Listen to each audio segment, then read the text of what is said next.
I noticed that the mic was off, so I'll repeat that again. Hello, everyone. Welcome back to another live stream. Thank you so much for tuning in for another show. Welcome to all of our subscribers, members, and viewers from all across the world. If you're new to my channel, welcome. These live streams are more for in-depth talk and analysis and an open space up for the community as well for participation. And I decided to have a live stream to discuss the current developments that are happening with the invasion, but I'm going to be talking about a lot of other things as well in this live stream. So if anyone has any participation, you can leave it for after I finish with the main topics that I wanted to talk about.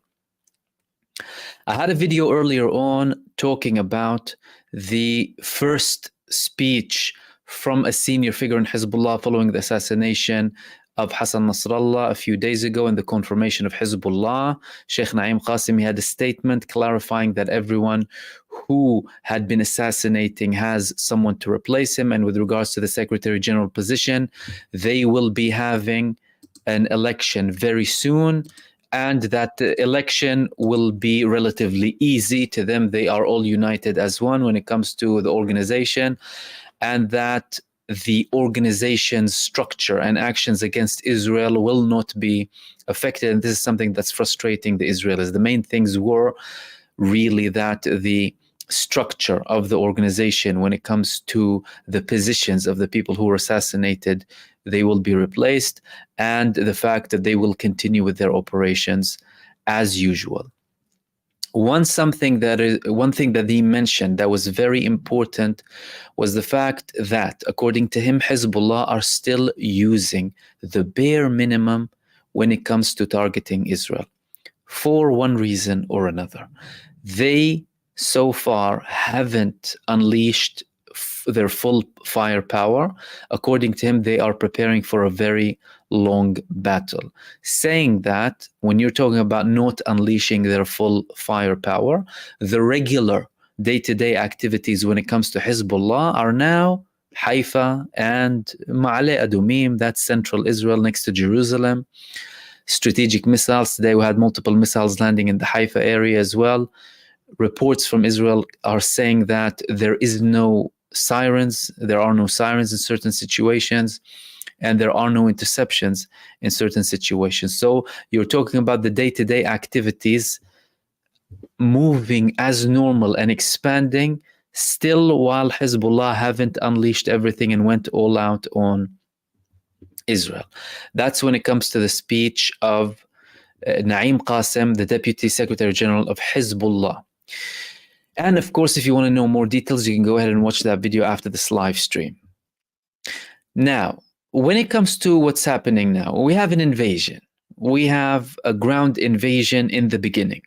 Israel notified the Americans we're going to have a small incursion. Joe Biden is acting like he's advising the Israelis, oh no, don't go in. We prefer to get things done in a different way. All lies, garbage.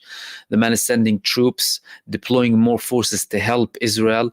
And as a matter of fact, we've had an article that I'll get to in a second from Politico elaborating on exactly how many forces he's sending and what types of jets he's deploying in addition to what they already have in the Middle East to support Israel.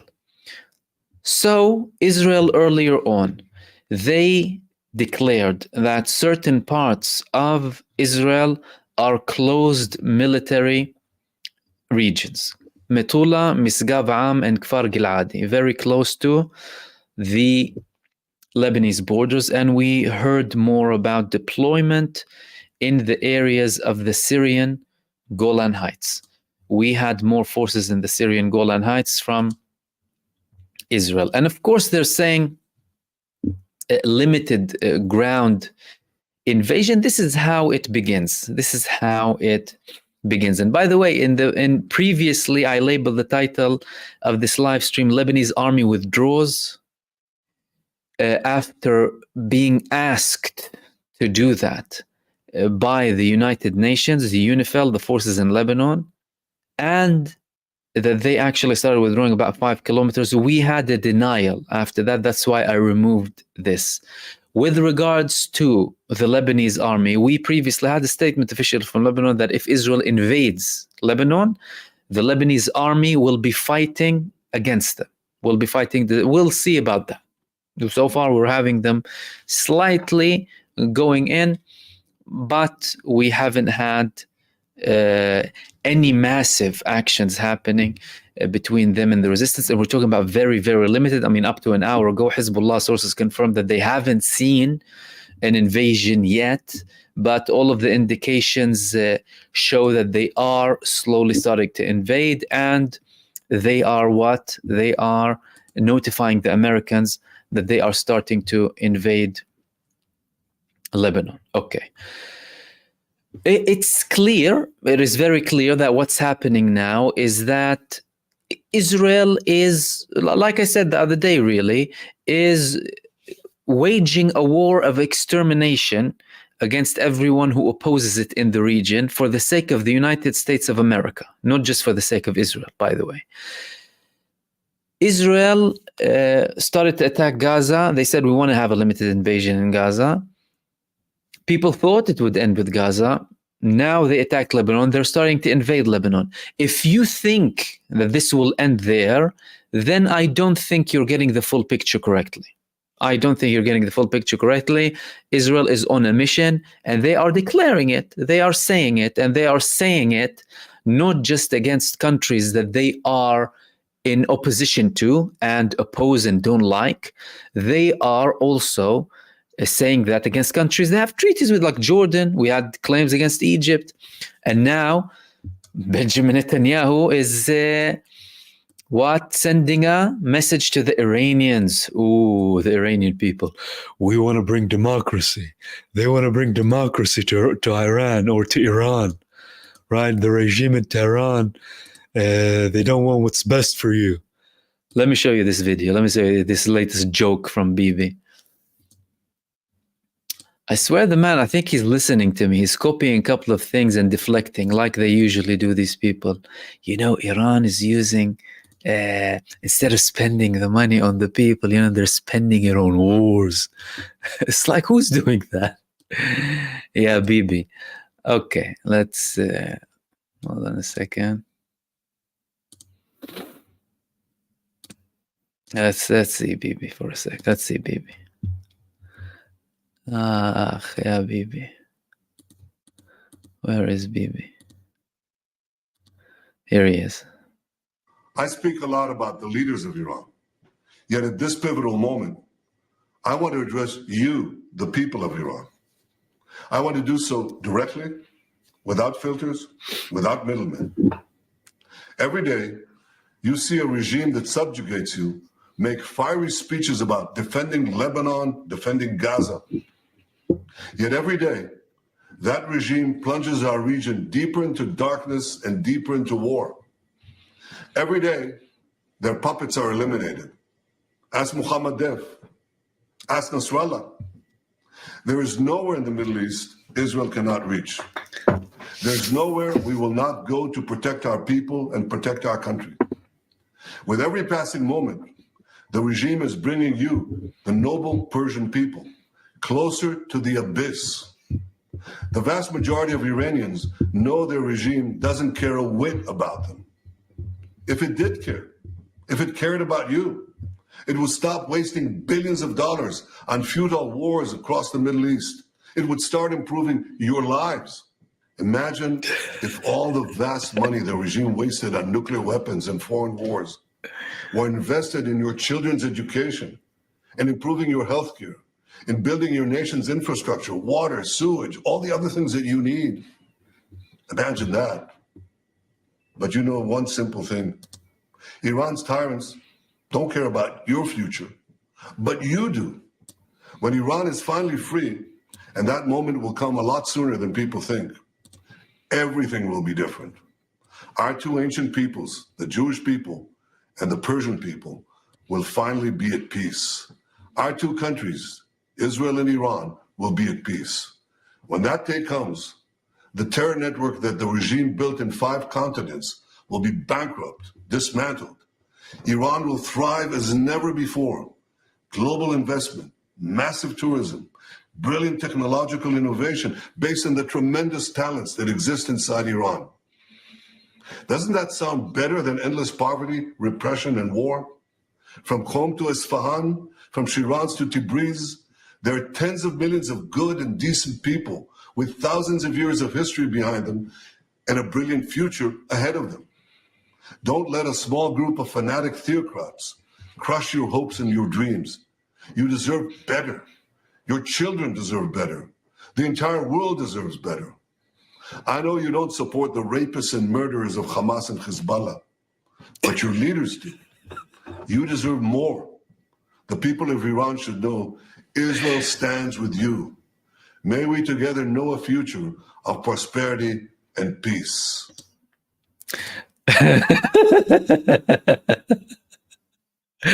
Does that sound familiar, everything that he's saying? It's as if he's speaking about himself and the Israeli people, wasting money on wars instead of education, promising the Iranians investments. Moody's just downgraded you 2 further levels down. Do you know what Moody's downgraded Israel to? 1 level, just 1 level above investment-worthy state. Basically, and the negative projection again, like they gave them a negative projection before. Israel is expanding the war. It doesn't look like they have a vision for the future. They have problems internally. They have problems when it comes to the judicial system. They don't have any plans or roadmap to reach peace, and they're not worthy of a good rating. And he's promising the Iranian people. But why is he addressing Iran? He's addressing Iran because he's going to go after Iran after this. I mean, if someone thinks they're going to stop with Lebanon, I don't know what they're thinking now. The same, they're repeating the same thing that they've done with Gaza. They're going to Lebanon. That doesn't mean they will succeed. That does not mean that they will succeed. And the recent blows, heavy blows that they've given to Hezbollah, that does not mean that they are succeeding in taking down the threat that they are claiming they are fighting against. Because don't forget one thing. These attacks, these assassinations, although symbolic and painful indeed to Hezbollah and the organizations that lose these senior figures, they are not achieving the objectives. What was the objective? In the words of Benjamin Netanyahu, returning the people back to the north. He is putting more people into shelters. More people into shelters. The radius that Hezbollah is covering now is putting the majority of Israelis in shelters when there's a siren. If you've reached Jerusalem with a population of just over 1 million now, the biggest dense city in Israel, you're talking about putting more people into shelters. Plus, you're targeting the senior figures. Are you taking down their ability to attack you when they are saying that to this moment they are only using the bare minimum? You're not. Then what is this argument based upon? It's baseless. And again, with Gaza, today in Gaza, in East Khan Yunis, Al-Qassam brigades, the armed wing of Hamas, destroyed, not targeted, destroyed 2 troop carriers for Israel, consisting of at least 12 terrorists inside them. 2 targeted, not destroyed, targeted 2 more D9s and targeted 1 other Merkava tank. That's in East Khan Yunis. You have been in Khan Yunis for over 7 months now.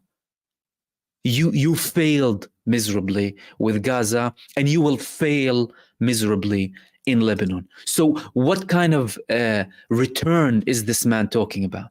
And this talk is not just coming from me, by the way, when it comes to Gaza. The other day I told you about Israel preparing the people to accept the fact that Hamas will remain in Gaza. We had this article today in Makor Rishon, a website that is very much aligned with Benjamin Netanyahu. Look at what they said.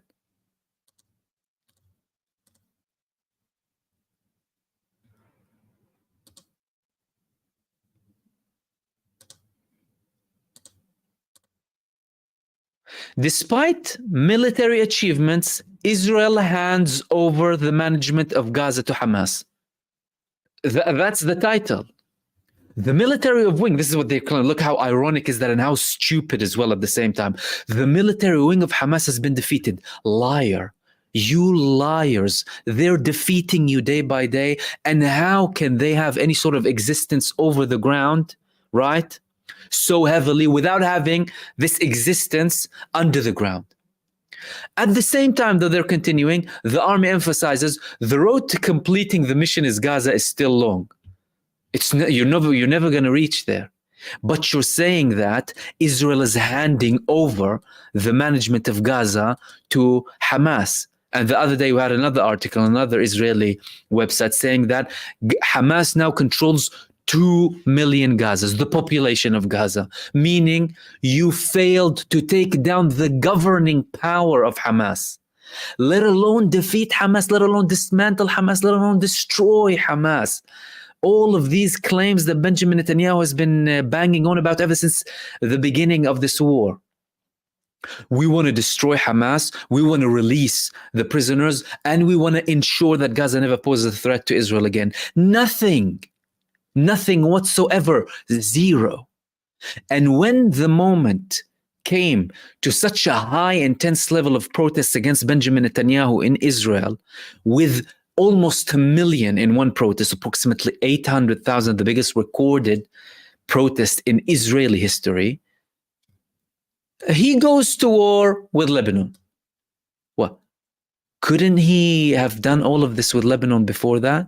What was the main thing that made him go to all of this escalation with Lebanon now? Did Hezbollah do anything out of the ordinary?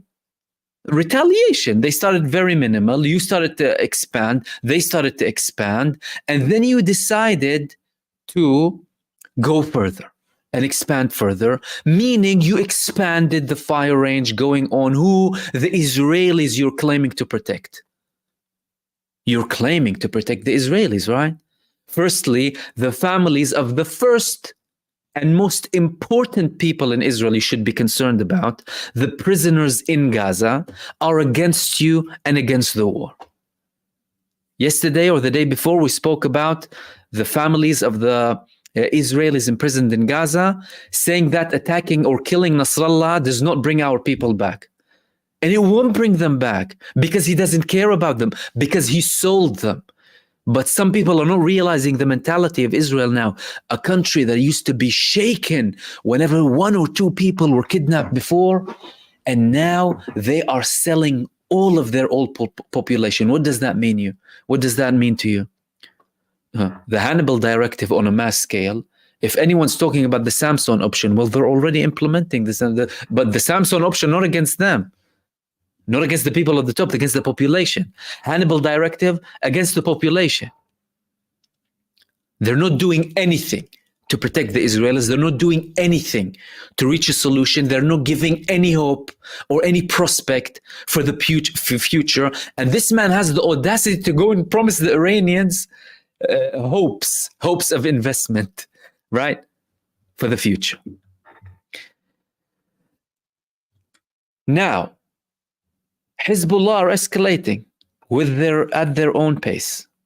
Today, what did they target? They targeted the Karish gas field. The Karish gas field is a gas field off the shores of Lebanon that Israel and Lebanon, with the existence, of course, of Hezbollah politically, with the government prior to Netanyahu, with Yair Lapid and Naftali Bennett, reached an agreement with Lebanon about. You have this part, we have that part, and we basically share some of the resources. Okay? Hezbollah had attacked this gas field when, one day after, the energy minister in Israel said that we need to reconsider the deal that we had with Lebanon, meaning we don't want Lebanon to have any share. So Hezbollah told them, okay, you don't want Lebanon to have any share? Here you go. We're going to start to target the gas field. We're going to start to target the gas field. And of course, they're targeting Haifa now on a regular basis. And they're targeting everything they used to target and some when it comes to Israel and the northern parts of Israel. This is the Karish gas field that we're talking about here.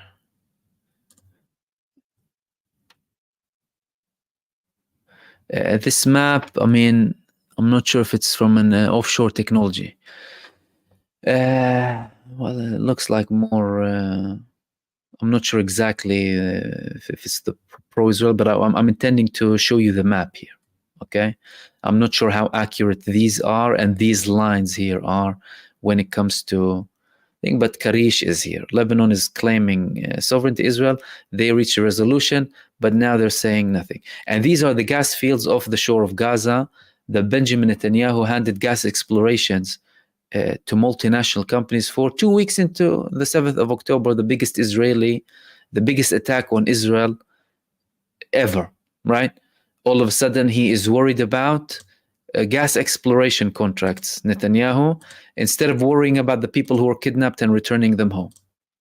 He wants to hand gas exploration contracts. That's more important to him. So, clearly, Israel is on a mission beyond just Lebanon. They're looking at things to do with the energy. They're looking at things to do with gas. And they are close to completely eliminate the previous agreements they had with Lebanon when it comes to the gas fields. So, alongside the war on the ground, we have a war on resources. We have a war on the resources, not just what's happening on the ground, and these things should be considered. One other thing that I wanted to add here, before I open the space up for all of you, is the United States deployment of more troops in the region. So we know that they deployed their biggest aircraft carriers, nuclear, not nuclear, everything that they need. But now we're talking about more deployment. Clearly, there are some people in the United States brainwashed enough to a level where they would go and die for a genocidal entity that's worse than any type of dictatorship and fascist regime we've ever seen. I mean, people committing a genocide and an infanticide, going to fight and die for them. Imagine how dangerous that is. How brainwashed can people be? How brainwashed can you be to go and serve an entity butchering children? It's scary. The idea is scary that some people, although we had so much criticism from veterans and people who are active resigning, Aaron Bushnell setting himself alight, for heaven's sake. We hope he wouldn't do that, but to that level, really, a Jewish person in the army resigning and having all of these comments that we spoke about at the time. Who is brainwashed to that level to go and fight and die and put his life at risk for a genocidal entity? Haven't you learned from Afghanistan? They told you you're going there to liberate Afghanistan from these evil people wearing turbans so that you can instill democracy and have implement rights and women's rights and equality, only to leave 20 years later and many thousands of dead bodies, and those who are not dead are committing suicide in the US and going through epidemics of addictions and problems, probably dying on the streets. They only withdrew 20 years later to bring the Taliban back. Iraq, didn't you learn from Iraq? Weapons of mass destruction. All lies. Going on war, spending trillions of taxpayers' money. Are you believing Israel now? Are you believing Benjamin Netanyahu, the war criminal? Are you believing Genocide Joe? Who are you believing exactly? Or even Trump? Are you believing any of them? Receiving hundreds of millions from the Zionist lobby controlling you? undermining your sovereignty and your state and your democracy and brainwashing your population. What's wrong with these people? So we had this article here in Politico. And after I share that, I'll open the space up for you. Austin orders U.S. forces to be ready to deploy as Middle East heats up. Well, we have reports that more are being deployed.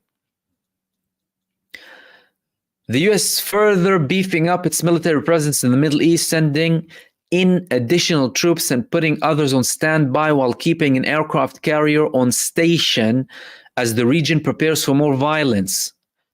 The moves come after Israeli forces killed Hezbollah leader Hassan Nasrallah in Lebanon on Friday, alongside 2,000 Lebanese, including women and children, and bombing hospitals. Why don't you add that? In a strike that threatens to plunge the region into a wider war. Oh, seriously? You have a genocidal maniac running a state. What do you think that's going to do? Defense Secretary Lloyd Austin on Sunday ordered the aircraft carrier USS Abraham Lincoln and its attached destroyers to remain in the region, just a month after rerouting them to the Middle East while they were on a planned deployment to the Pacific. The directive comes days after the USS Harry S. Truman carrier strike group left its home port in Virginia for a scheduled cruise, potentially creating a two-carrier presence in the Middle East for the second time since the summer. All for the sake of Israel. All for the sake of Israel. The Pentagon also announced that the US will be sending additional air support capabilities in the coming days, and that the USS Wasp amphibious ready group will remain in the Eastern Mediterranean. The group includes the amphibious ships USS New York and USS Oak Hill, along with the thousands of Marines capable of performing civilian evacuations from Lebanon if necessary. The Wasp, which can launch small boats ashore, is also loaded with Marine-flown F-35B fighter planes, giving military planners an extra aerial punch if needed. Or if Israel's IDF Air Force locations and airfields and airports are attacked, they can fly them from the U.S. carriers. Say it clearly. Those ships have been patrolling the Mediterranean since June and have been at sea since April. The Wasp group replaced a similar group of amphibious ships led by the USS Patron, which had its own deployment to the region extended several times and ended up spending 8 months at sea before heading home in March. Meanwhile, Austin ordered additional air force to be ready to deploy, elevating our preparedness to respond to various contingencies, the Pentagon said. We did deploy. They already deployed more forces to the region. National Security spokesperson John Kirby said to ABC This Week on Sunday, "We now have more force capability in the Middle East than we did in April, when Iran launched hundreds of missiles and drones. So there is already a very robust military capability to defend ourselves, to help defend Israel if it comes to that." Well, by now we people know you are Israel and Israel is you, really. The Pentagon elaborated on the fighter jets deployed, including F-22s, F-15E, F-16, and A-10 aircraft. The merry-go-round US ships in the region comes at a high cost for the Navy. It also leaves the Indo-Pacific short-handed as ships are pulled into the Middle East to protect American forces and battle Houthi missiles and drones targeting commercial shipping in the Red Sea. So, Oh, hold on a second. U.S. Central Command also announced on Sunday that U.S. airstrikes had killed 37 Al-Qaeda and ISIS fighters in Syria on September 16th to 24th, including several operational leaders. Is that what you're justifying it upon? Come on. You're supporting ISIS. You created them and you sent them, and you support the countries that support them. What are they talking about? They're trying to act like if it's against ISIS and all of this nonsense again. Trying to come up with this ISIS. Say it as it is. It's for the sake of a genocidal entity, because you're just as genocidal, if not worse than them. This is what the US administration should admit. Don't tell me ISIS and Al-Qaeda. ISIS and Al-Qaeda are your creation. Hezbollah, they've been targeting them in Syria. And you're welcoming those who kill them. And again, we wouldn't be surprised if it was an American pilot targeting Nasrallah. Who knows? Who knows? You know, what is Israel getting all of this for? What? For how pretty they are? No, they're getting it because they are serving the United States in the region. What's happening now is not only linked to Benjamin Netanyahu in Israel. These people are operating on behalf of the United States. None of this would have happened if the United States cuts the aid of Israel and its indefinite support. Israel wouldn't survive a day. If the United States leaves them, abandons them once and for all, they will not survive a day. They are fully reliant. These bombs that they're using now in Lebanon are bombs that the United States supplied to them after Joe Biden claimed that he was delaying these bombs. An act, a theater. This problem is with the US administration. They are the warmongers. Israel is the ultimate representation, taking everyone captive. They are claiming to protect the Israeli people. They're leading the Israeli people into disasters. The Israeli people still haven't felt, by the way, what's coming later on if this escalates. They haven't felt anything. But what they have felt is the negligence and the true identity, the true face of the government. Benjamin Netanyahu is claiming that all of this is for the sake of the Israelis. No, it's not for the sake of the Israelis. You liar. You're killing your own people in Gaza like you killed them on the 7th of October and massacred them and covered it up and threw your propaganda and spread your propaganda with your media arms globally to brainwash people that Hamas were only targeting these civilians. Disregarding the Gaza division, disregarding the military operations, completely ignoring the statements coming from the Israelis that you were butchering them on the 7th of October in Be'eri, in Nir Oz, from the beginning. And that was from Israeli media. The images, the footage of the helicopters bombing Israelis being kidnapped to Gaza, those who were released afterwards confirming that Israel was targeting them on the way to Gaza and in Gaza to get rid of them so that Hamas doesn't have leverage against Israel. And Hamas told them from day one, you're targeting your people, you killed over 50 so far. If you think that that's going to reduce the price of what we're demanding from you, you're delusional, we'll still ask for the same price. And now the IDF chief of staff told them. The IDF chief of staff said what? We might not have them. We might not have anyone back from Gaza. What are the Israelis going to think? Some people serve in the army. How is anyone even still going there? I mean, these people must be brainwashed to the high heavens by still going on. And again, don't be surprised if some of these people going to Lebanon are American. Well, they're deployed, now confirming deployment. Israel's suffering heavily when it comes to the army. Okay, they withdrew the divisions from Gaza. In Gaza, they have approximately 25% now? Over 70% are deployed to Lebanon now. But still with that, they had shortage already. Who's going to cover that up? America's going to cover that up. The United States. So we're looking at really intense days. This invasion is just the beginning. It's not that it's going to end now with a limited invasion like Benjamin Netanyahu is claiming. His claims are always lies.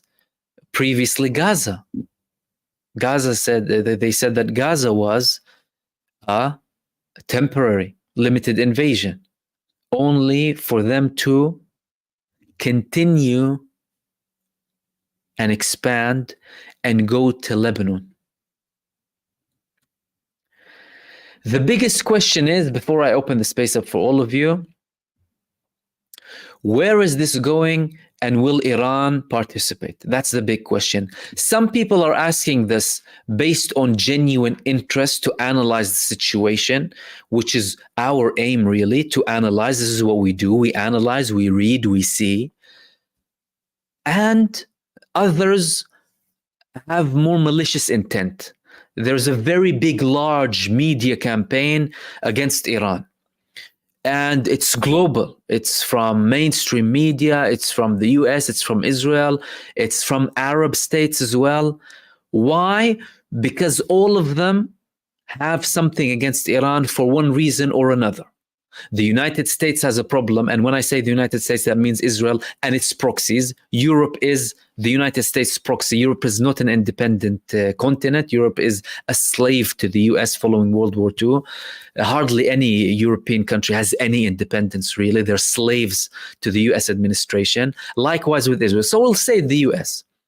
The US, because they refuse to submit to their will, and some of the Arab states to cover up their own shameful and abhorrent positions, sitting there watching and not doing a thing. So everything must be a show to them. Now, when it comes to the United States and these countries spreading all of this propaganda against Iran, they want to delegitimize the core country supporting this resistance front. That's number one.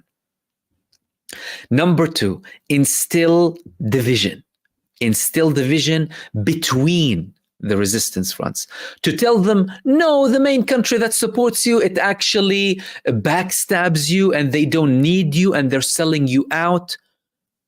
And let's take that. Let's take the selling out part of it. First, Iran has been paying the price for its position ever since the revolution happened.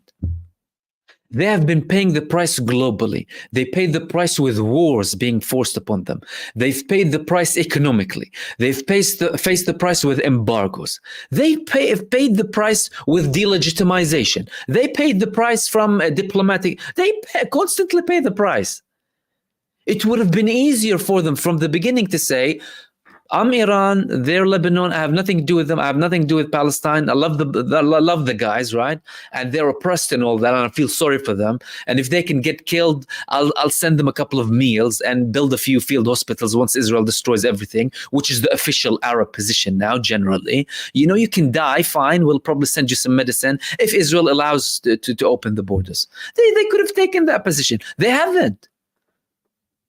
And that's before any current organization, by the way, because they genuinely believe in that, like other countries who genuinely believe in helping the oppressed people, the population, against this tyrannical support by the United States globally, tyrannical empire called the United States, viewing human beings as nothing, as commodity, as products, as material. Nothing, and sometimes as hindrance that should be eliminated, which is what they do. Hindrance, fine, we'll legitimize a genocide. Cool. This is the US mentality. This is the US tyrannical empire mentality. Iran did not bow down. They've paid the price. They're still paying the price.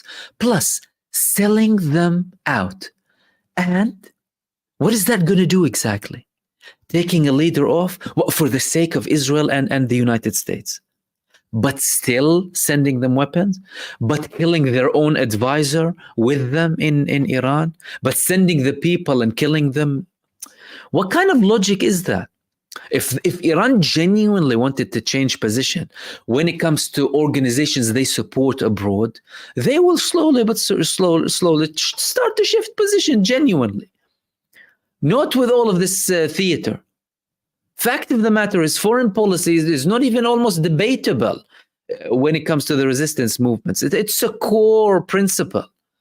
And countries have core principles. That's for people who believe that principles or morals exist, because, you know, we live in a day and age where morals and principles, and nothing means anything. It's just money and financial gain, and your net worth is your money or your properties and your possessions, and greed upon greed upon greed. Nothing is important when it comes to people.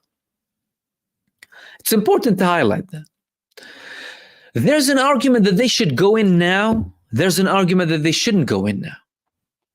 The first argument is Hezbollah themselves, they don't necessarily want Iran to interfere. As a matter of fact, there was a statement, as far as I recall, from the late Sayyid Nasrallah himself saying, I hope they don't interfere. And I don't want them to interfere because we don't want to drag them into this position. And from the supporting groups. Why? Because to them, to that argument, and again, people need to approach these arguments as mature adults who are with it and wise, and look at things to analyze them and see them.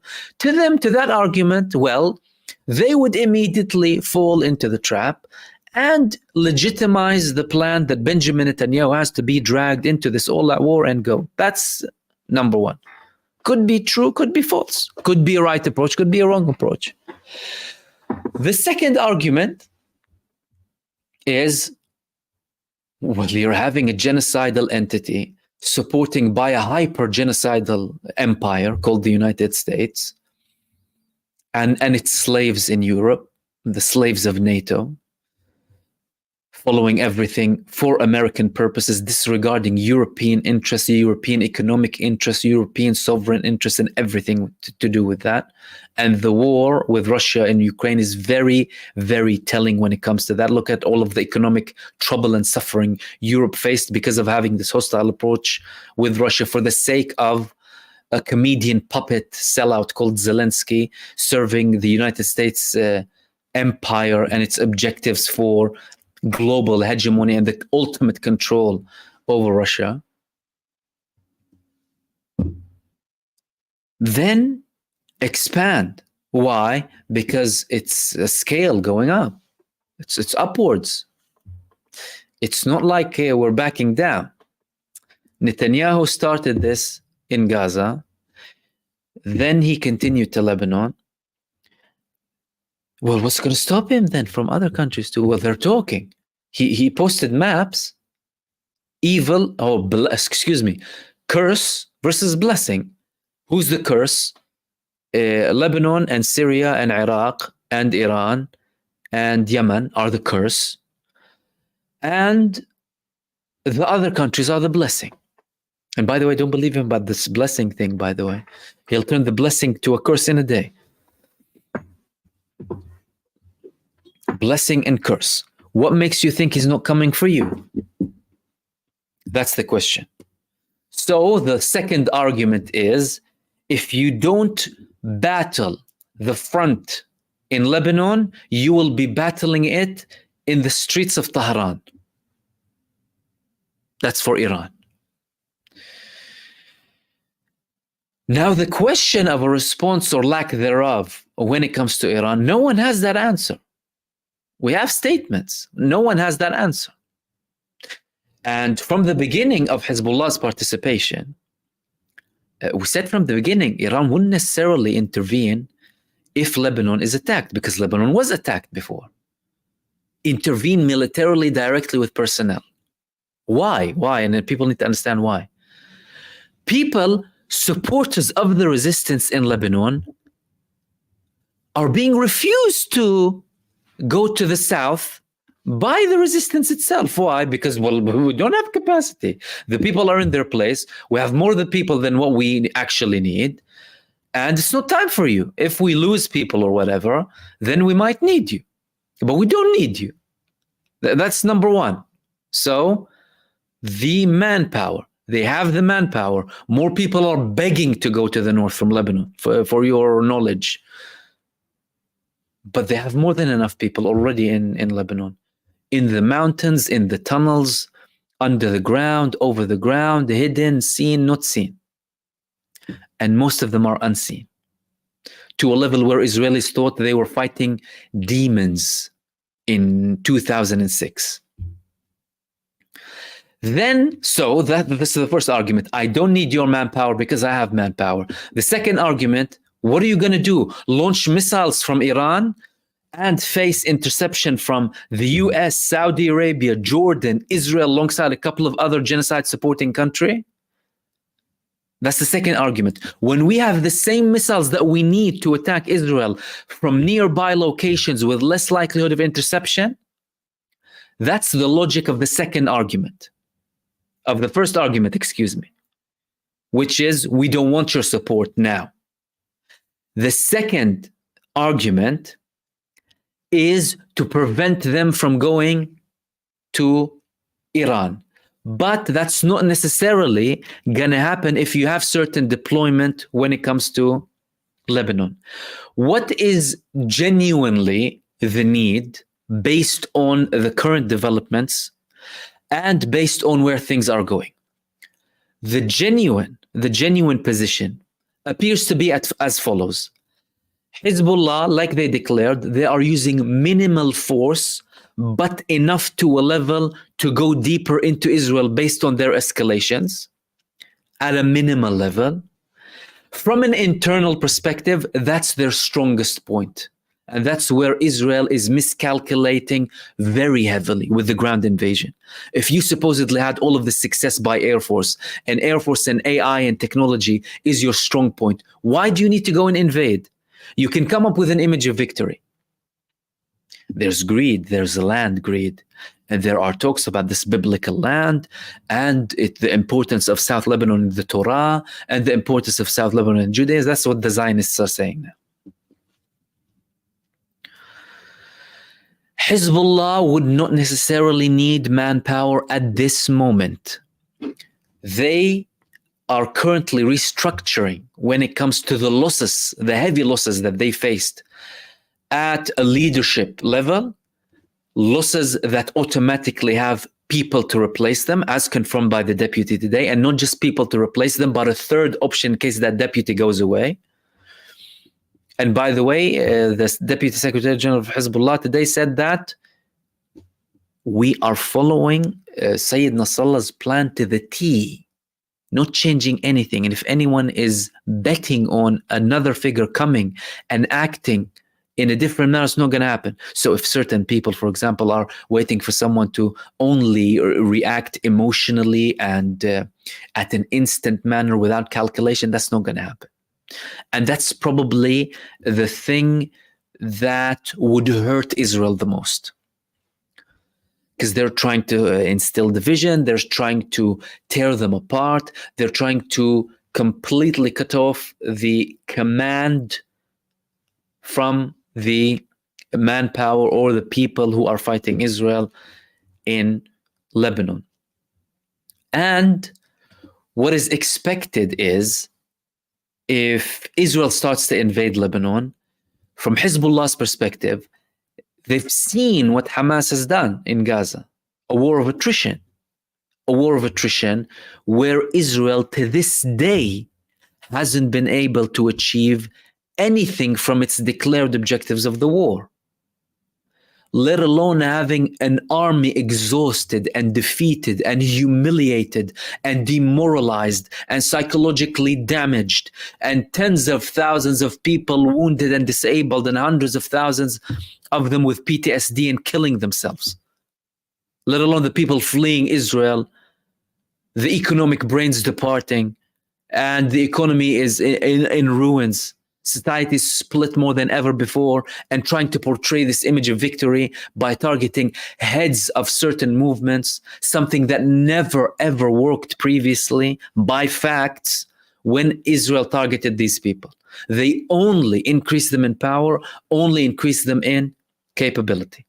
So what we're likely to see is, well, if they can invade, then invade. We'll have the same scenario as we had with Gaza.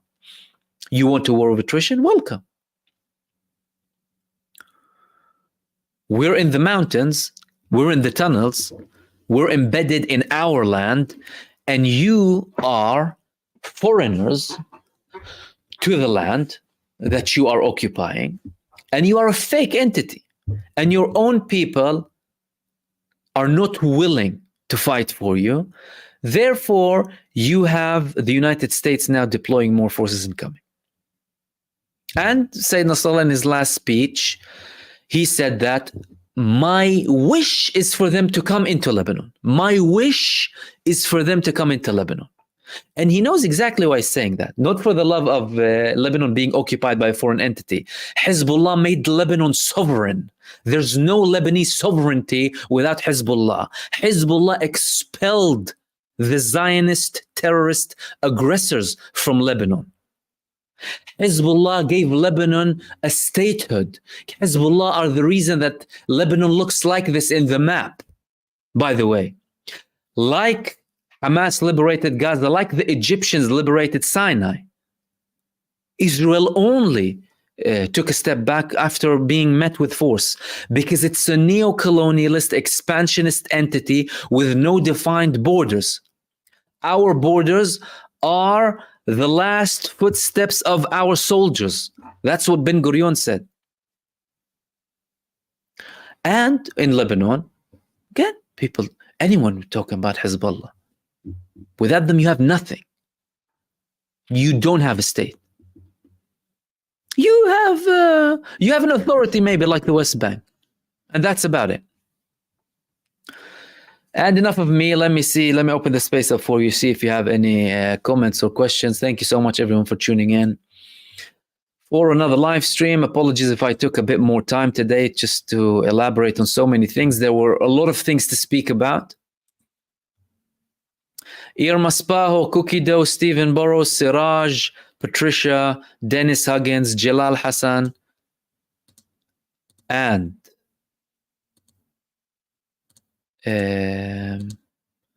Dr. X, Cupcake, and Herc Owen, and there's another name that I'm not seeing properly here. Let me just... And Mickey, thank you so much for your super thanks. Much appreciated. And if anyone has any comments for me, by the way, if you wouldn't mind highlighting them.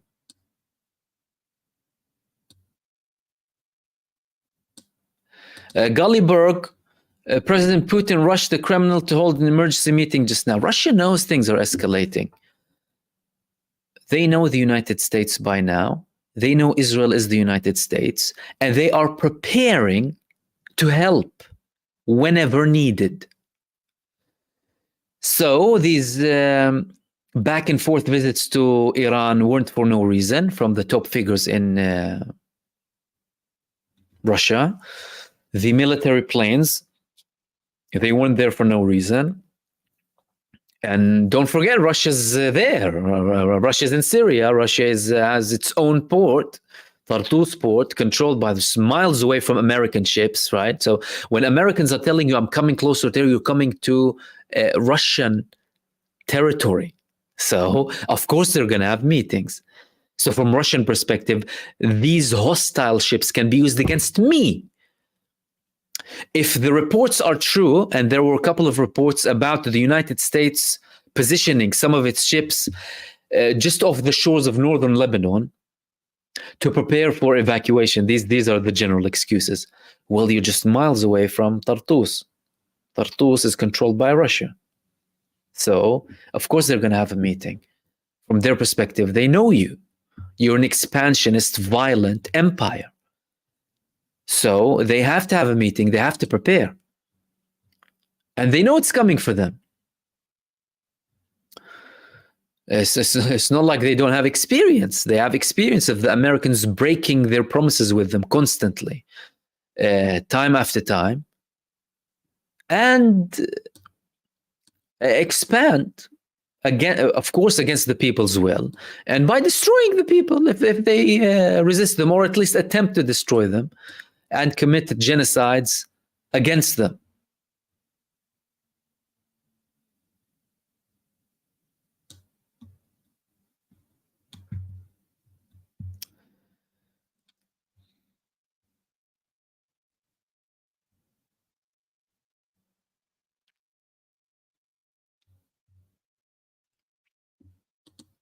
And Dr. X, you said difficult to understand. Of course, thank you, and everyone who sent supers. Difficult to understand tyrannical minds. How much blood is enough? No limits. Only the end of the US will finish this hate factory. Love you all. And this sounds revolutionary. Well, of course, if you're a normal human being, a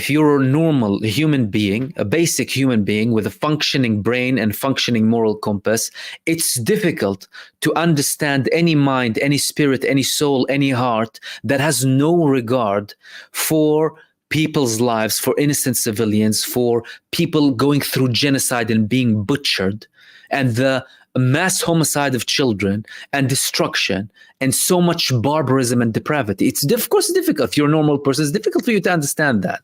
But the thing is, these people are in power. That's the reality.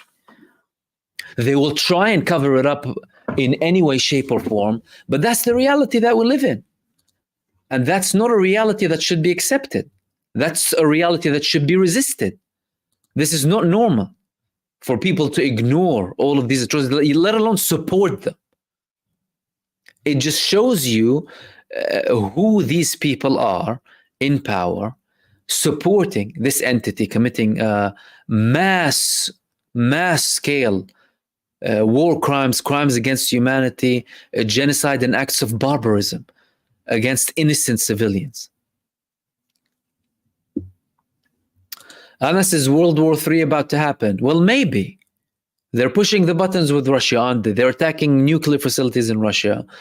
The comedian puppet is asking them to attack deeper in Russia now, Zelensky. So,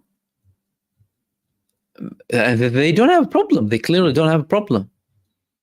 I mean, there's an argument. It's started really on a lower scale, right? It's expanding bit by bit, and sometimes quicker than something. But it's happening.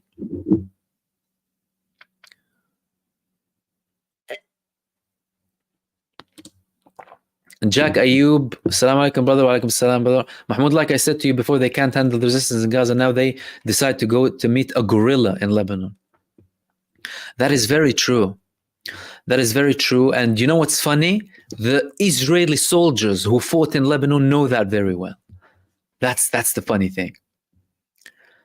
They know that. There was a video of one of them the other day. It was from several years back, but it was reposted again. Telling his mate, dude, I know if we go in there, we're going back as coffins. I know that. It's, I'm not going to say much more difficult, but it's going to be more difficult. Listen, it's very difficult to them in Gaza. But in Lebanon, it's going to be a different story.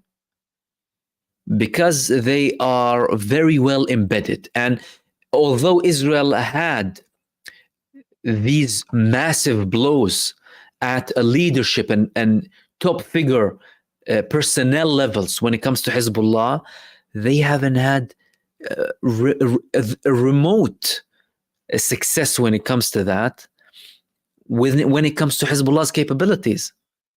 And that's something that's really frustrating them. So if they haven't managed to find the tunnels in Gaza for so long, in Gaza, what makes us think that they can get it with Lebanon? If they haven't been able to prevent the Gazan resistance from launching missiles on Tel Aviv almost 1 year into the war, what makes them think that they are going to be able to achieve that in Lebanon? There's a lot of muscle flexing. There's a lot of psychological warfare. There's a lot of will, a big will to instill the spirit of defeat in all peace and justice loving people, not just the people fighting.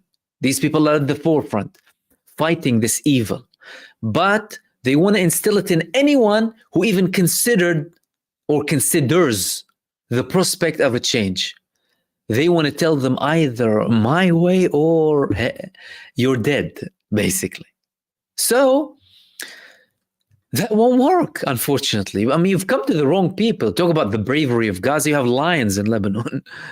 You had people from the southern suburb of Lebanon going to the place where Sayyid Nasrallah was assassinating and chanting again, "We will continue and this won't stop us," and including, I think his son was there too. You can't defeat the people like that. And the civilians saying, "We will not leave Gaza. And we know we're paying this price because of our support for Gaza." And they are. They are paying the price because of their support for Gaza. With their life. And what's more noble than putting your life in the front line to help people? And every act is noble, resisting this evil. But you're talking about people who literally are facing war because of their positions. And again, it's not changing anything when it comes to that. It's bringing more people to support the resistance against Israel. It surely isn't making Israel look like the peace-seeking democracy in the Middle East that it always claims it is. And it shows that it's not about Hamas and it's not about Hezbollah. What does Karish have to do with Hezbollah, the gas field? Why do you want to cancel your agreement now? Why are you saying that we have a historical right in the land of Lebanon biblically? Why are you saying that we have to occupy parts of Lebanon to remove the threat? Why? Because they want to control the whole territory. They want to control everything. From their perspective, they are entitled. They are entitled. They believe everything belongs to them. They don't care about anyone but themselves. Within themselves, they are a sociopathic society, selfish sociopathic society. Netanyahu doesn't care about his own people, typical traits of a sociopath. And within them, they have sociopaths upon sociopaths, let alone how they would view other people. To them, yeah, just expansion. Of course, kill them. Kill 100,000, 200,000, 200,000, a million. Hell, nuke them. They don't care. And it just shows the true reality of this situation. If they wanted to have an agreement with Lebanon, they could have had an agreement without shooting a missile at Hezbollah by simply stopping the war in Gaza. And again, think about it from a rational perspective. 7th of October happened. Why did it happen? That's a different argument, and the long suffering of the Palestinians and the attempts that the Palestinians tried with Israel to have a prisoner swap agreement, because there are Israelis in Gaza from 2014 and the Palestinians are trying to release people, statehood, rights, equality, all of that. But we will put that aside, the recent escalation. So of course it didn't come out of a vacuum.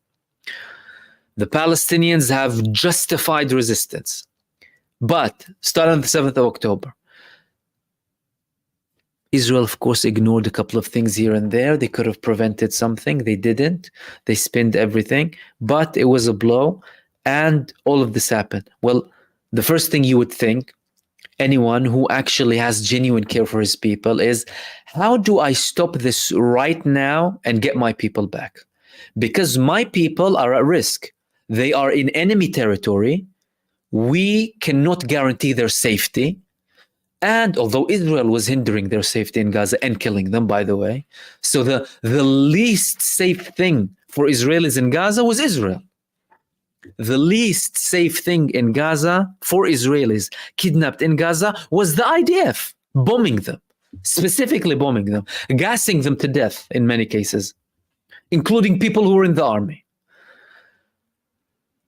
I posted a video about 10 months ago about the mother of an Israeli soldier who later found out, after they had an autopsy and an investigation, saying, we reached the conclusion that your son died because of gas that was due to an Israeli bomb launched at a tunnel because we wanted to target a Hamas member. It says a lot. And then again, of course, they ignore her in mainstream media. She put something on her son's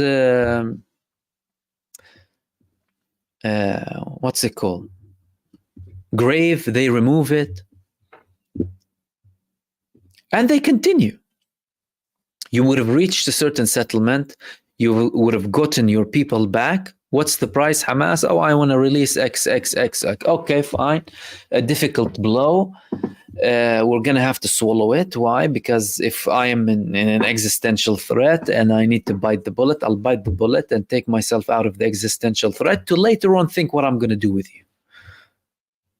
That's if you only want to deal with it, still want to deal with it in a violent manner, not reach a whole solution once and for all for the Palestinian people who are only asking for equality and justice, equal rights between the Jordan River to the sea, treat us like you treat the Jews. That's it, simple. It's the same rights. But no, they call themselves a Jewish state, a Jewish supremacist entity they are. B'Tselem called them apartheid, an apartheid entity, one of the biggest Israeli human rights organizations. This is apartheid. They want to continue down that, but at least you could have at least said, well, okay, if I still want to deal with it violently, I don't want to reach any resolution, although that's the long-term, lasting, safe solution for everyone. You know, Israelis, Palestinians, Jews, Christians, Muslims, atheists, whatever. Getting equal rights, is it that difficult? It's not difficult. Hamas won't have a basis. No one would have a basis against you. If you're saying I'm giving everyone equal rights, what more do you want from me? You say nothing. But they want that. You would have at least reached a deal with them and then said, okay, I'm going to get the Israelis out. It's probably going to be a heavy price. And then Hamas, I'm going to show you. And if you're serious about your precision missiles and really targeting Hamas, well, we saw that you can have precision strikes when you attacked, assassinated Haniya in Tehran. Exactly the person you want to target. Clearly in Gaza, they had another intention. Destruction and ethnic cleansing. Destruction worked, ethnic cleansing didn't work.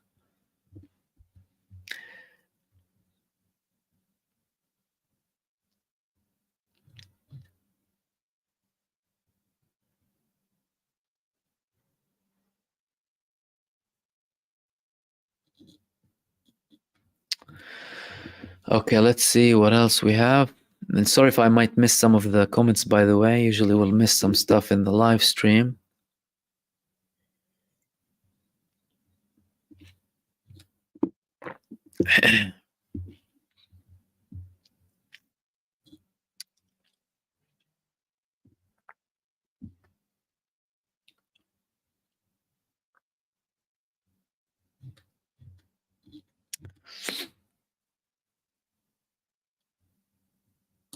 Mustafa, Salam Mahmoud, do you see the Zionist fake tunnel claiming they are inside Hezbollah? Of course, again, psychological warfare, saying that we know your tunnel system, we're already inside it and what have you. Like they claimed that they dismantled the tunnels in Gaza. We saw the tunnels that they dismantled in Gaza.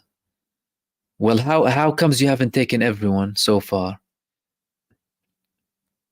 Hamas in Gaza, they have a network of dummy tunnels. Hezbollah in Lebanon, they have a network of dummy tunnels and launchers. Why? So that Israel can attack them. So that they can lure them in and bury them there. So it's all fake. They want to show, they want to, instill the defeated mentality in Hezbollah and the people in Lebanon. But of course, that won't work.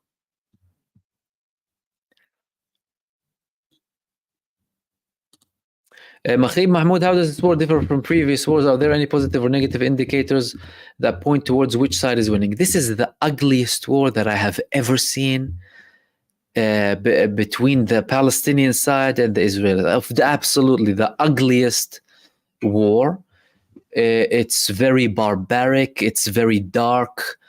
It's full of horror and it's full of evil. So it's no different from, it's very different, from previous wars that didn't used to take long, that were awful and included massacres, but did not reach this level of mass barbarism and terrorism and depravity. I haven't seen that before. Are there any positive or negative indicators that point to which side is winning? Well, the fact that Israel resorted to this hateful, vengeful, emotional, venomous response at such a large, barbaric scale is the fact that they were quite badly hurt. It's as if you've received a really bad blow and then you're going all out to kind of try and take everything against you. However, there were previous plans when it comes to Israel to obliterate Gaza. There were plans, and they shared them with the Egyptians previously. There's something to do with the depopulation, the fact that Israel is suffering from the Jewish supremacist population perspective. Between the Jordan River to the sea, the Palestinians are a majority since 2015. Israel views this as a demographic threat. They always thrived or established their basis and so-called security on having a larger Jewish population. That's why they are racist when it comes to bringing Jews inside of Israel who have no connection to the land, and refusing to allow Palestinians who were expelled from their land in 1948 and 1967 from going back, or they have proof that they were born there and they own this territory, they own this home. They're very racist. But again, that stems from their entitled approach and their beliefs. Clearly, they have a belief that the others are below them and they are entitled to everything in that land. So when it comes to... So this response at such a large scale is an indicator that Israel was badly hit. Therefore, they resorted to this mass destruction. The positives that we can see out of all of this is the fact that Israel, firstly, is being humiliated militarily on the ground in Gaza, and has been, and is almost kind of legitimizing now that Gaza is going to be back to Hamas in any sort of settlement. The fact that many people in Israel fled and no longer believe in the concept of the state of Israel, and people are departing from the cult of Zionism, the Zionist cult. They are departing from this ideology. They are realizing that they have been in a bubble, brainwashed bubble that indoctrinates them on hate and supremacy and viewing others as below them and dehumanizing everyone else, being completely empty out of morals and human empathy and compassion, viewing others as below them, justifying the mass scale torture and martial law and apartheid against other human beings just because they are different in religion or different in race. So they're departing that cult and having problems internally, Jewish problems internally, or Zionist Jews versus non-Zionist Jews. And that these are positive signs. Why? Because, well, some people from within them are waking up to the fact that this is a cult and we have been brainwashed, and we're always calling these people, enemies who want to completely eliminate all of us. And the fact of the matter is that we're here used as cannon fodder for a death project, for a death cult project. And Benjamin Netanyahu is imposing a Hannibal directive on a mass scale in Israel. He's using the Samson option on Israelis. Mass scale Hannibal directive on the Israeli society. He is putting all of Israel now. It was limited before, to surrounding Gaza and this and that. Now he's putting all of Israel into this. These are signs, and of course they haven't achieved their military objectives, their political objectives. The whole world, well, at least anyone sober, really, with a functioning brain, has woken up to their ugliness and realized what they're about. So they're having less and less popularity and support. Negative indicators are, and again, these are not necessarily indicators of the total and ultimate failure, but there's mass destruction in Gaza. Tens of thousands have been murdered and butchered. Hundreds of thousands wounded. And in Lebanon, they're expanding now. They're expelling more people. People are, being evacuated from their homes in the south. Over 1 million now we have. They are killing innocent people. They've killed in a matter of days more than what they've killed in a 33-day war in 2006. And they're showing that they have no boundaries, no moral boundaries, no legal boundaries, nothing, no boundaries. And the next step is nuclear weapons or something very, very, very evil. So, and again, that does not indicate long-term success. The positive indicators outweigh the negative indicators, because Israel is a country that is not built and hasn't been built to go through what it's going through now. Yet they are forcing themselves to go through it when they don't have to. They could have ended it before. They could have bought themselves a few more years. They could have had certain deals. They had a very cushy deal from the US previously if they reached a ceasefire that included a deal with Saudi Arabia.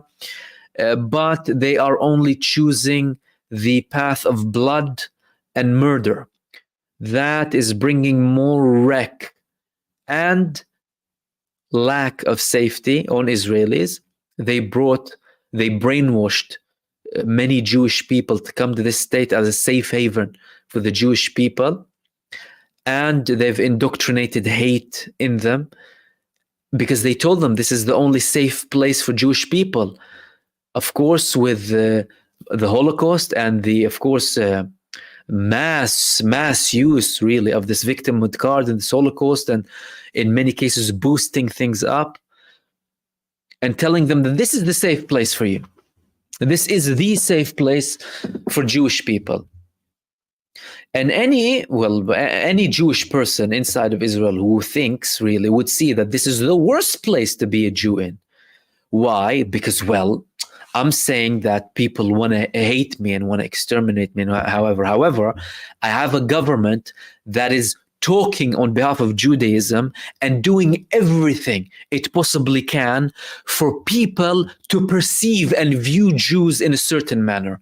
And what is there that could be worse than this to the Jewish people?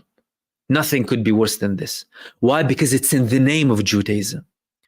It's like a Muslim organization acting in the name of Islam and committing barbarism, like these rogue organizations, funnily enough, supported by Israel and the US, like ISIS and what have you, or a Christian organization acting in the name of Christianity and being all racist and whatever, and telling you, I represent Christendom and murder everyone else, and we are the chosen people. What's worse for the image of your religion than someone behaving in that manner? Nothing is worse. You would prefer that something else happens, but not someone doing that, right? And again, that's why they have more problems internally now. And these things are good indicators that people are waking up. It's a lie. It's not against the Jewish people. And no, you're not speaking in my name, and you're weaponizing this whole Jewish suffering, weaponizing anti-Semitism, and you are planting poison in people's minds in the name of religion to control them and let them go and die for your cult, for your death cult. This is what Israel is, a massive death cult. This is what they're doing. And again, in the long run, Israel has never chosen this quick path before. This long path. Israel's military strategy was always quick attacks, air force, probably some special units, maybe if an operation they want to assassinate someone in enemy territory, get it over and done with. You're safe, tourism is fine, economy is fine, our image across the world, we can still manipulate them through mainstream media. Now, no. It's not like that. It's a war of attrition. Their enemies are continuing. They're not stopping. The world hates them. The world despises them, as a matter of fact. And they are unable to counter that with all of the billions that they spend to try and whitewash their ugly image, or sugarcoat it, or put things under the carpet, or spend it on bots online, or what have you. It's not working. And all of these are good indications. Another negative thing, by the way, is the fact that we probably, and I say this with a heavy heart, probably haven't seen the worst of it. There's probably more bloodshed and probably more large-scale massacres to come, because they've set the massacre bar so high up in their Gaza genocide and infanticide to levels where this supposed enlightened Western world, the enlightened West, or people at least who speak on their behalf, because there are many wonderful people who oppose their government, so we'll say the elite in the West running the countries, who constantly lecture us about morals and democracy and human rights and women's rights and children's rights and schools, and are looking at people and ignoring the death, turning a blind eye and legitimizing this genocidal entity. So they're killing thousands in Lebanon now of innocent civilians, and no comment, no nothing. It's because they saw that it's acceptable in Gaza. That wouldn't have happened if they had deterrence from the beginning. But they didn't. They still don't have enough deterrence, and they still have US legitimization and full participation.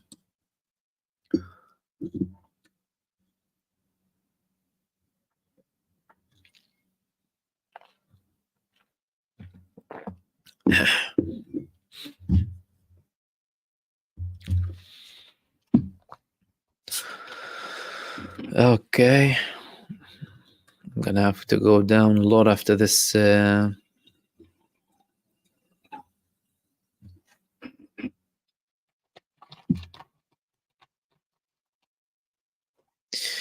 A deep diver is saying, what's up with the Lebanese army? What do they have to abide by the agreement with the US when the US doesn't abide by international law? Can they dump their uniform to join the fight? Well, the Lebanese army is part of the Lebanese state. In 2006, some people within the Lebanese army were drinking tea with the IDF when they were fighting the Lebanese in the south. As in, Israel is fighting the Lebanese people. And the Lebanese army is no different than some of the other armies, really, who are part of the international community type thing, or what is labeled as the international community, aka the ultimate will of the US tyrannical empire. But things have changed slightly in recent years, and we had a statement, at least, and let's see if that gets implemented, that they will be fighting Israel in case of a ground invasion. Well, now we have a ground invasion. And are they going to go in? We'll see. The days will come. And again, hundreds of people are dying every day. Today we had 95 people being killed, innocent civilians, and 172 wounded. What kind of army doesn't do anything? Right? The counter argument is, well, Hezbollah decided to open this front with Gaza without telling the Lebanese state. But that argument is flawed, because there was information, and Hezbollah were very keen on having very limited attacks, not to attract an all-out war on Lebanon. And for more than 11 months, and to this day, they haven't given Israel an excuse to, and Israel always initiated the escalation when it comes to Lebanon. So that argument is not very strong. It's quite weak. If Hezbollah were going all out and careless, then we would have had probably something worse than Gaza within 2 weeks of Hezbollah's participation. But they were keen on not getting Lebanon into an all-out war, and this is something we've been talking about from the beginning. So we will see if they have a certain participation. And with regards to international law is a joke put there by the powerful to be implemented on the weak and those who the powerful views as below them. And it was a very telling conversation that Karim Khan, the chief prosecutor of the ICC, said when he quoted a Western official speaking with him over the phone after he was criticizing him for issuing the arrest warrants against Netanyahu, alongside death threats that he got and signed letters from congressmen paid by the Israeli lobby in the US to threaten him and his family, telling him that the ICC is for Africa and thugs like Putin, he told him. This Western leader told Karim Khan, the ICC chief prosecutor, the ICC is for Africa and thugs like Putin. They're not for the West. So, no, you can't do that with Israel. So what does that tell you about international law? The UN as an organization has failed, and the international, or what is labeled as the international community, has failed. The UN might as well close the offices and everything and just go and find something else to do for a living, because they haven't prevented wars, they haven't prevented genocides. Whenever there was something that would be supporting certain people or some sort of a call for resolution, the United States would come and veto for the sake of their genocidal little puppet state. So just remove it, really. And I don't think some of the Arab states comprehend that. Even those who have a less hostile approach when it comes to Israel, I don't think they have a realization that Israel is an expansionist entity. And they think by appealing to them or befriending them and just submitting to the will of the US dollar or the US empire, that they will be somehow safe. You're not safe.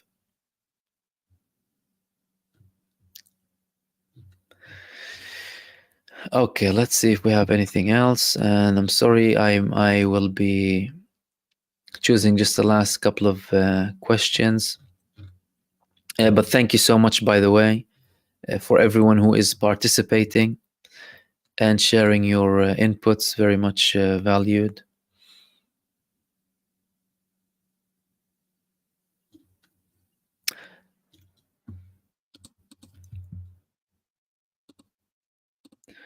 And thank you, by the way, for everyone who sent supers. Sorry if I missed some of you. Josie, Lydia Rosato, the Phil guy, Alan Marwin, CP Catcher, Herc Owen, Cupcake. And then we thanked the others, Dr. X and Mickey. Thank you very much. And for your inputs as well.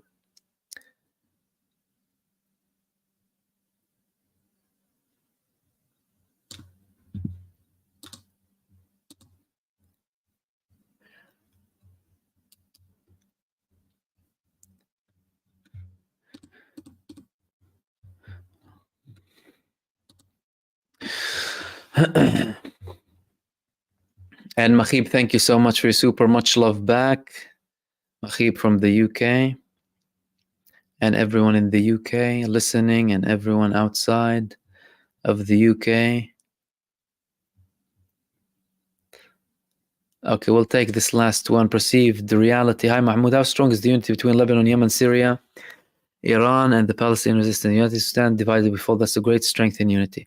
It is very strong. Why? Because these people, but this is, by the way, Mahib asked me about a good indication or positive indication. This unity is a positive indication. We never had that before. The Palestinian people used to die in silence for all of their life. Now they're not dying in silence. That's a very big difference. They're suffering, but they're not suffering at least in silence. They're going through genocide and massacres, but not in silence.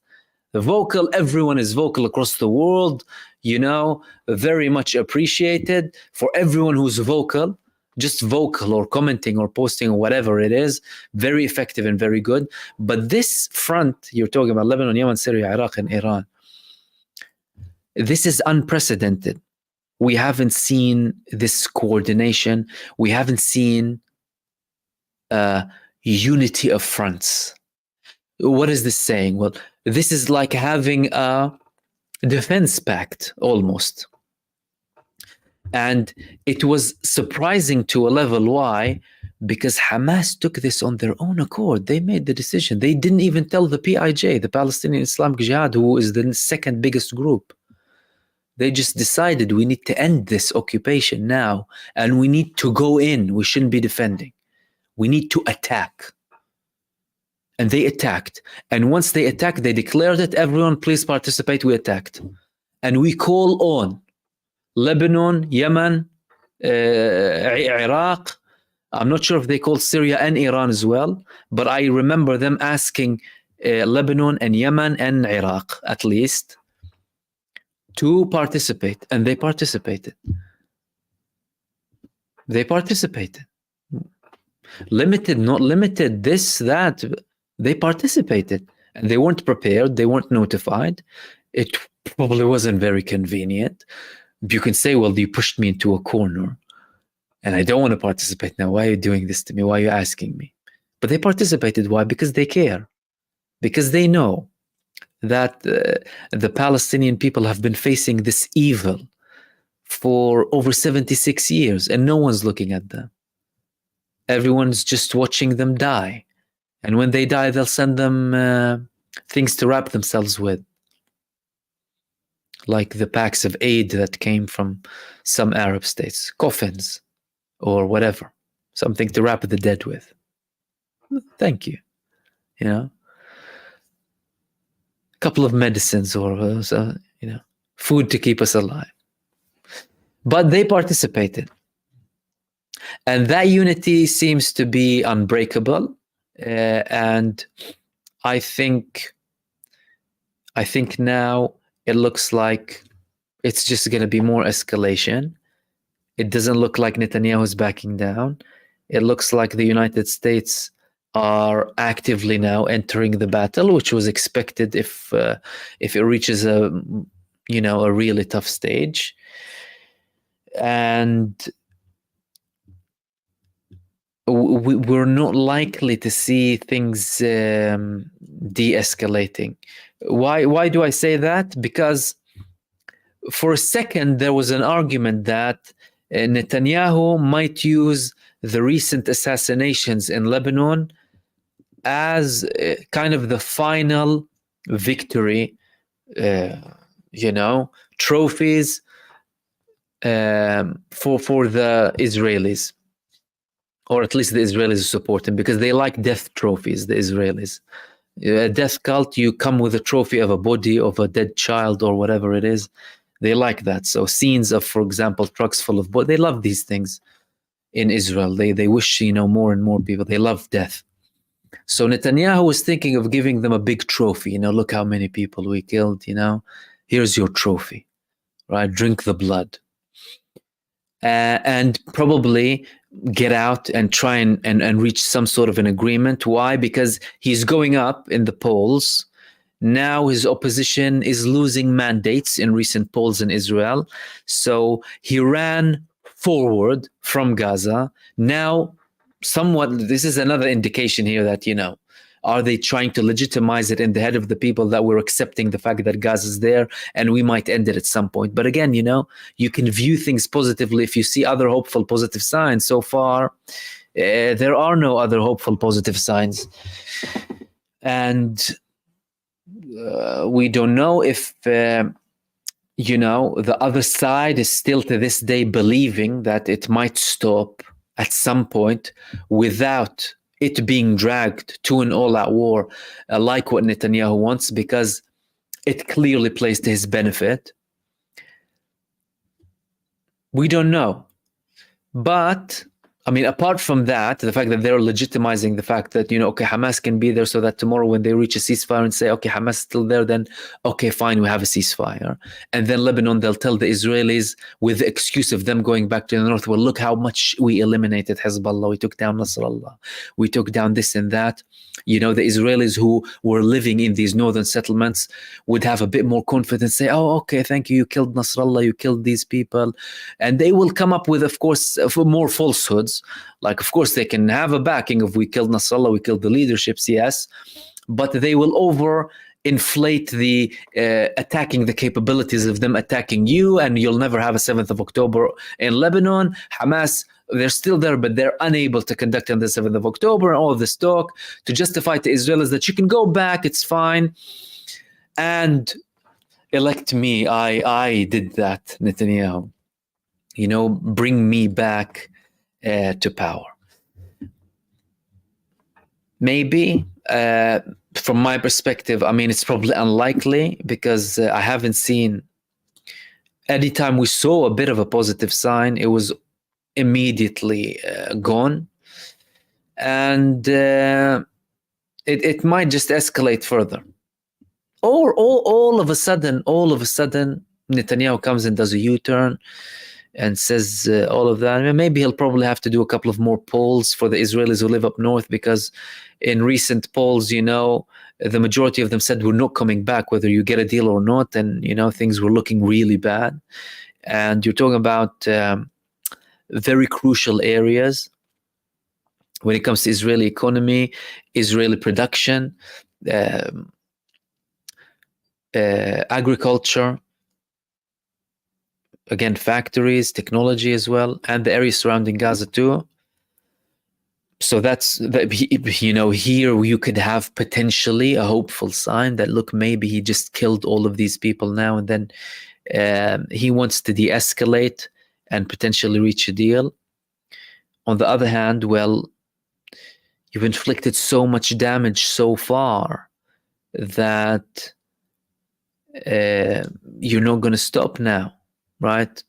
From Israel's perspective, they already, potentially, some of them are seeing that. And again, that's the Netanyahu argument here, maybe, or the people who support him. Because many people in the Israeli military intelligence and even political levels, they don't agree with what's happening. But maybe what Netanyahu is thinking in his crew, that, okay, well, we lost so much anyway, we're in this difficult position.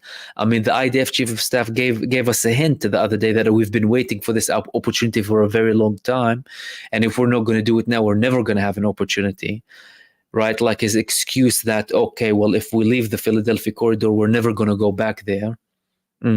So this is their time to really implement the Greater Israel and, you know, future-proof themselves, or at least buy themselves some more time. Could be, that could be their line of thinking, Netanyahu and his crew. But what we've seen so far constantly goes up in terms of escalation. And again, we're probably not... we probably haven't seen the worst yet. I hope we have. I mean, I hope we have and reach some sort of a solution, a ceasefire, a limited deal, you know, maybe then a longer term solution. But again, these are hopes, and hopes are sometimes not really attached to reality. And we'll leave it there. Guys, thank you so much for participating and for sharing your thoughts and for having an input. I appreciate all of your kind comments and input. And again, I'm sorry if I missed some of them. We will usually miss some of them in the live stream, but I appreciate them heavily. Thank you so much for everyone who sent supers. And I'm sorry if I did not miss you before, but I hope I'm going to read all of them now and I won't miss anyone. Irma, Spaho, Cookie Dough, Stephen Burrows, Siraj, Patricia, Dennis Huggins, Jalal Hassan, Mickey, Dr. X Cupcake, Herc, Owen, CP, Catcher, Alan Marwin, the Phil Guy, Lydia Rosato, Josie, Buzz, Mahib, Marvin Vergas, and Irene, Z and Herc, Owen, and Greg Allen. Thank you so much for your participation, everyone. I might have another video later on. Not sure. Stay tuned if you're still awake, depending on where you are. If not, I'll hopefully be with you tomorrow. As usual, I hope I added some beneficial information and insight for you, and added a couple of bits of information. Stay blessed. Take care. and I will see you soon in the next video. Peace, everyone.